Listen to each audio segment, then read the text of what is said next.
அனைவருக்கும் வணக்கம். கன்னிராசிக்காரர்களுக்கு ராசியின் அதிபதியும் ராசியின் உச்ச அதிபதியுமாக இருக்கக்கூடிய வித்யாக்காரகரான புதன் தற்போது மிகவும் வலுவாக நீச்ச நிவர்த்தி பெற்று பலம் பெறுகிறாருங்க.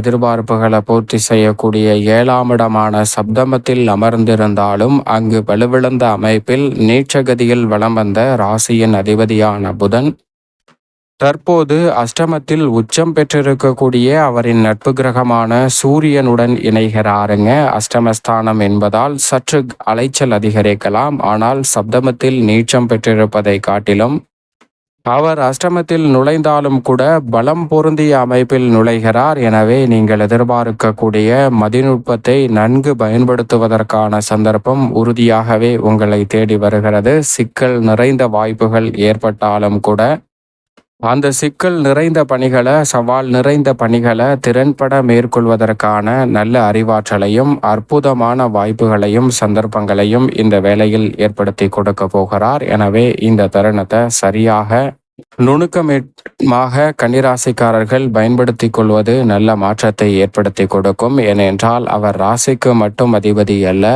கர்மஸ்தானத்தின் அதிபதியாகவும் பார்க்கப்படுகிறார். அதோடு மட்டுமல்லாது கன்னிராசிக்காரர்களுக்கு ராசியின் உச்ச அதிபதியாகவும் ராஜ யோகாதிபதியாகவும் திகழக்கூடியவர்தான் வித்யாகாரகரான புதன். எனவே அவர் இந்த வேளையில் அஷ்டமத்தில் நுழைந்தாலும் அவரது சப்தம பார்வையை தனஸ்தானம், குடும்பஸ்தானம், வாக்குஸ்தானம் என்று சொல்லக்கூடிய 2ஆம் இடத்தில் பதிக்கிறார். இந்த தருணம் என்பது உறுதியாகவே உச்சம் பெற்ற சூரியனுடன் இணைந்து புத ஆதித்ய யோகத்தையும் ஏற்படுத்தி கொடுப்பதால் அஷ்டமஸ்தானமாக இருந்தாலும் கூட அலைச்சலும் சிரமமும் சந்தித்தாலும் கூட அதற்கேற்ற ஆதாயம் நிறைவாக இந்த வேளையில் உறுதியாகவே உங்களை தேடி வரும் என்பதை திட்டவட்டமாக கன்னிராசிக்காரர்களுக்கு ராசியின் அதிபதியான புதன் தெளிவாக எடுத்து காட்டுகிறார். அதோடு மட்டுமல்லாது சில நேரங்களில் சில சங்கடமான பணிகளை, முடிவுகளை எடுக்கக்கூடிய வாய்ப்பும் உருவாகக்கூடிய ஒரு தருணமாக பார்க்கப்படுகிறது. சில நேரங்களில் நாம் அதீதமான கற்பனையுடன்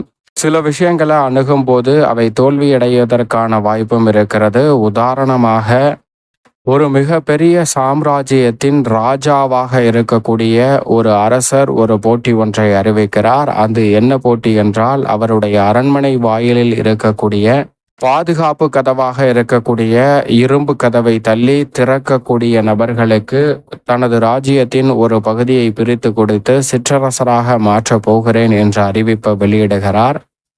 இதை கேட்டவுடனே மக்கள் மத்தியில் மிகுந்த மகிழ்ச்சி ஏற்பட்டு அந்த போட்டியில் பங்கு பெற்று வெற்றி பெற வேண்டும் என பலர் ஆர்வத்துடன் அந்த இடத்தில் வருகின்றனர். அப்போது அரசர் இந்த போட்டிக்காக எந்தவிதமான உபகரணங்களோ எந்தவிதமான கருவிகளோ பயன்படுத்தக்கூடாது, தங்களுடைய பலத்தை மட்டும் பயன்படுத்தி அந்த கதவை திறக்க வேண்டும் என்று அறிவிக்கிறார். அதோடு மட்டுமல்லாது பரிசு சிற்றரசராக மாற்றப்படும் என்ற அறிவிப்பும் அதோடு சேர்த்து இந்த போட்டியில் ஒருவேளை தோல்வி அடைந்தால் அவர்களுடைய இரு கைகளும் வெட்டப்படும் என்ற அறிவிப்பையும் வெளியிடுகிறார். இதை கேட்டவுடனே அந்த போட்டியில் பங்கு பெறலாம் என்ற ஆர்வத்துடனும் உற்சாகத்துடனும் வந்த அனைவர் மத்தியிலும் மிக பெரிய அளவில் குழப்பம் சூழ்கிறது. அந்த போட்டியில் பங்கு பெற வேண்டாம் என்று பின்னோக்கி செல்கின்றனர். ஆனால் அந்த போட்டியில் பங்கு பெற ஒரே ஒரு நபர் மட்டும் அந்த இலக்கை நோக்கி முன்னே செல்கிறார். அதை பார்த்த மக்கள் கூட்டம், நீ என்ன மூடனா, பைத்தியக்காரனா, உனக்கால் அந்த போட்டியில் வெற்றி பெற இயலாது, ஏனென்றால் அந்த இரும்பு கதவிற்கு பின்னால் மிக பெரிய அளவில் போர் வீரர்கள் நிற்கலாம், அல்லது யானை பலம் கொண்டு அந்த கதவின் மறுபுறம் தடுப்பு ஏற்படுத்தலாம். எனவே நம்மளால் அந்த பலத்தை தள்ளி திறப்பது என்பது சாத்தியமற்ற ஒன்று. நீ நிச்சயமா தோல்வி அடைஞ்சிருவ. அதனால நாங்கள் சொல்கிறத கேளு, அந்த போட்டியில் பங்கு பெறாத, பின்னாடி வந்துரு அப்படின்னு அவரை எச்சரிக்க, அவர் அது எல்லாம் பொருள்படுத்தாமல் அந்த போட்டி நடக்கக்கூடிய இடத்திற்கு வந்ததோடு மட்டுமல்லாது தன்னுடைய கரன்களை எடுத்து அந்த கதவின் மீது வைத்து தள்ள முயற்சி செய்கிறார். அது எளிதாக திறந்து விடுகிறது. ஏனென்றால் அந்த கதவிற்கு தாழ்பால் கூட இடவில்லை. இதன் மூலமாக அவர் பிறகு சிற்றரசராகவும் ஒரு கட்டத்தில் மிக சிறந்த ராஜாவாகவும் பிறகு சக்கரவர்த்தியாகவும் மாறுகிறார். அந்த நபர் யார் என்று தெரிந்தால் மறக்காமல் கமெண்ட் பாக்ஸில் பதிவிடுங்க. இதுபோன்றுதான் வாய்ப்புகள் நமக்கு சில நேரங்களில் மிகப்பெரிய அளவில் நெருக்கடிகள் இருக்கக்கூடிய சூழ்நிலை போன்று தோற்றம் ஏற்படும். ஆனால் உண்மையில் அங்கு எந்த விதமான நெருக்கடியும் இருக்காது என்பதுதான் யதார்த்தமான உண்மை.